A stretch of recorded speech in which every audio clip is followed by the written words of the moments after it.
All right, good evening, everyone who's watching, joining us in our digital sphere here at Channel 3.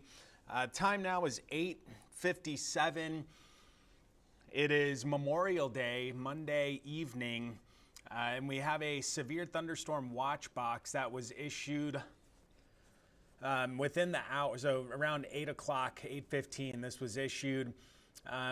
Does not include Corpus Christi, but it does include some locations along and west of Highway 281. So I wanted to get out in front of this.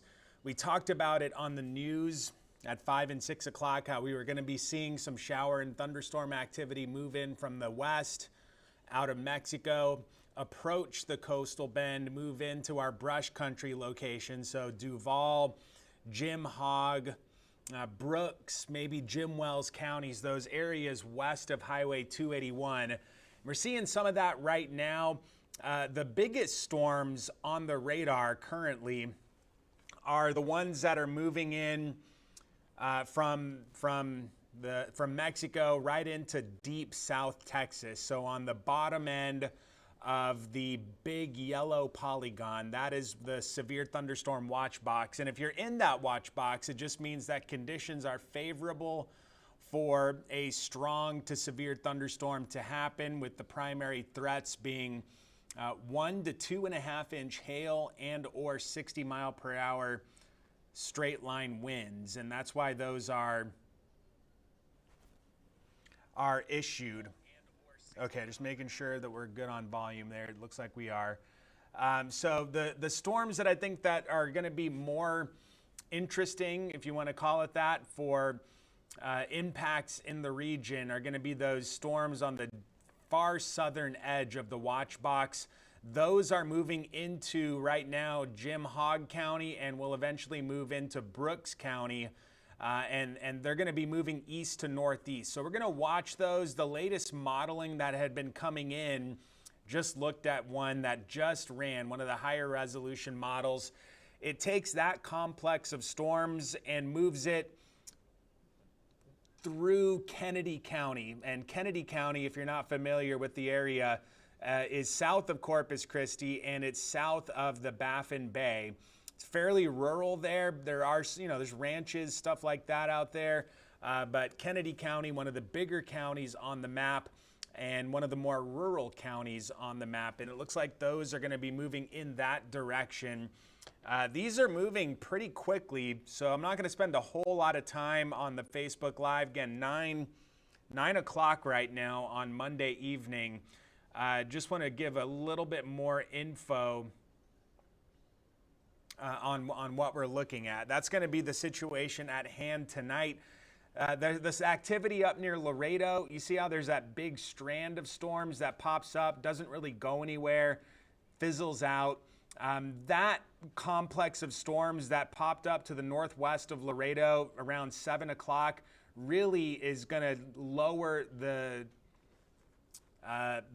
instability of the atmosphere there. It's a big old rain-cooled pool of air that this new thunderstorm is moving into on approach to Laredo. So we're going to watch that, but I think the storms, again, in deep South Texas will be the ones to keep an eye on over the next several hours through at least midnight.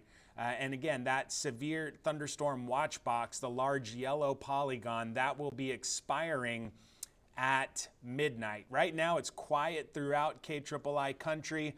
I wanted to show some additional things because there's stuff I want to share. I've been looking up some numbers and I wanted to just talk about some other things that are happening this May. So again, right now those storms are not in the viewing area, so I'm not going to get all over them just yet. We'll see how those move in as they continue to the east and northeast. Today, 93 the high. No big deal, 4 above average, well off the record, but it's the overnight low, that 81 degree reading overnight. That's indicative of tons of humidity here, and it's some 8 to 10 degrees above the seasonal average for the day. So I'm going to get into the humidity aspect here in just a second. It's 85 right now, southeast wind 11 miles per hour.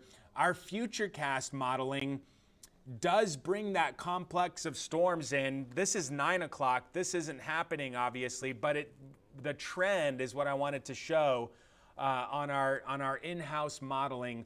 And the trend is that these storms move in and they weaken as they approach the Highway 281 corridor. We'll let this roll out through the overnight hours, and you see fairly quiet after that initial wave of weakening showers and storms moves in. Starting tomorrow off right near 80 degrees, another super humid and hot day, mid-90s, heat index 110 to 115 in a lot of locations. Got us at 114 in Corpus Christi, and again, a little bit west of town, there may be a few spots that get even higher than that. So the stats I wanted to share real quick are the humidity stats. And I went back, this is since 1950, and just looked at May only, and I wanted to see, if you've watched Channel 3 for a while, I'm a stickler for the dew point, no pun intended on the stickler part of that. But I think dew point is the best way of looking at and measuring how humid it feels to us.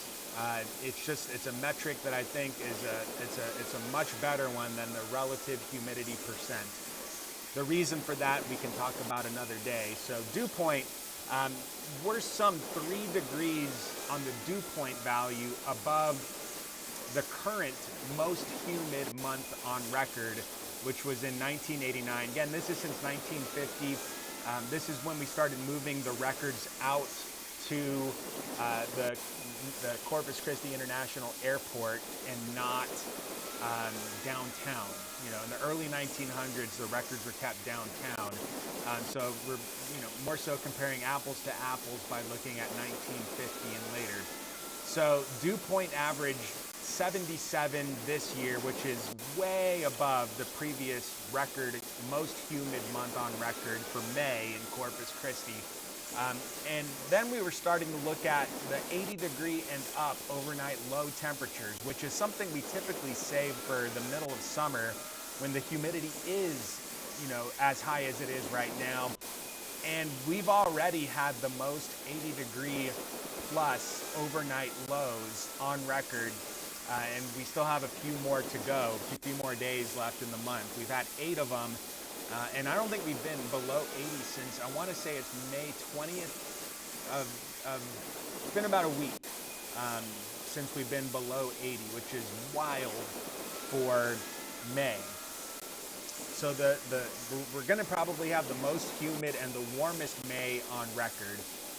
We are right now outpacing the next closest by a full degree. So we're way above average in both humidity and warmth. The question then becomes, well, why is this happening?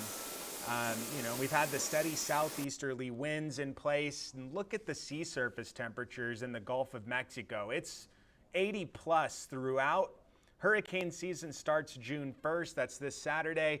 And for the purpose of talking about the humidity, the air coming in from the southeast right over these mid 80 degree sea surface temperatures in the western Gulf, I mean, that's the influence. This is about 5 to, in some cases, 7 degrees above average to date in the Gulf of Mexico to be seeing, these mid 80s on the sea surface temperatures, way above average. And that warmer than average Gulf is likely a huge reason why we've had an above average May with respect to humidity, and why we've had all of these 80 plus degree overnight lows. And the reason May this year is probably going to be the warmest on record isn't because of the afternoon highs. We're topping out in the mid to low 90s, which is above average. But the big thing that is raising the overall average is these really warm overnight lows. And I think the Gulf of Mexico being so much above average is a big reason why we're seeing that. It's 85 right now with the feel-like temperature close to 100. It's 907. And here we are talking about 98 degrees worth of feel-like temperatures in the area. So back to the radar. Again, the storms that I think are going to have to be watched the most closely are the ones moving into deep South Texas. They're moving into the valley, and they're going to take a line, looks like, toward the Baffin Bay. So toward, Falfurrias, you're going to have to watch. Hebronville, you're going to be watching. Kingsville, Sarita, Rivera, cities like that, and the Baffin Bay. Right now, I don't see these getting farther north. That could change. We'll keep an eye on it, see how they evolve. Storms, real time, they can meander around. Sometimes if they get really strong, they'll move and kind of want to go to the right, which would keep them farther south. But we'll watch those storms. Our futurecast modeling takes them completely out of here by 10. Again, I'm not so confident with this modeling information for tonight's storms, given what we're seeing right now on the radar real time. Tomorrow, no big deal through the afternoon, mid-90s. I do think we see a slightly better chance for shower and thunderstorm activity to move in from the west and northwest Tuesday evening.